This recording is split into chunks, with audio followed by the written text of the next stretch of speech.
আসসালামু আলাইকুম। সবাইকে স্বাগতম জানাচ্ছি আমার এই ভিডিওতে। আপনারা কি জানেন বাচ্চারা ঠিকমতো খাবার-দাবার খেতে চায় না কেন? কেনই বা বাচ্চাদের মেজাজ এত খিটখিটে থাকে? একটুতেই ওরা কান্নাকাটি করে, একটুতেই সারাদিন দেখা যায় কান্নাকাটির মধ্যে দিয়েই থাকে। কোনো কিচ্ছু খেতে চায় না। এই প্রবলেমগুলো সব বাচ্চাদের মধ্যে। দেখা যায় সব মায়েরা এইটা নিয়ে টেনশন করে যে কেন বাচ্চা খায় না? কেন আমার বাচ্চা খায় না?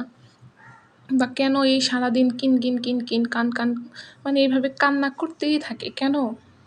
আপনারা কি জানেন? আসলে বাচ্চারা আসলে মনে করেন যে একটু সময় চায়। তাদের মনে করো যে তারা যাতে মানে তারা চায় বাবা-মার সাথে থাকতে। বাবা-মা যদি সময় দেয় তাদের কাছে অনেক ভালো লাগে। তাদের একটু বুঝাতে হবে মানে তাদের সাথে বুঝাতে হবে যে এইটা যে আমি তার সাথে অনেক আছি। তাদের অনেক সময় দিচ্ছি। বা মোবাইল টিপা যাবে না। অনেকে আছে যে বাবা-মা হাতে বাচ্চাদের মোবাইল দিয়ে রেখে দেয়। তো এইগুলা করা যাবে না। বাচ্চাদের সবসময় সময় দেওয়া লাগবে।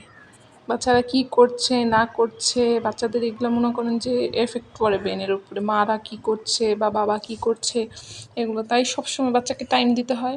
বাচ্চাকে কখনো জোর করে খাওয়াতে হয় না। বাচ্চা যেটুকু খাবে নিজে থেকে একটু করে খাবে হয়তো বা নষ্ট করবে।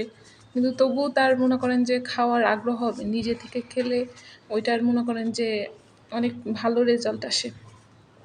পেট ভরবে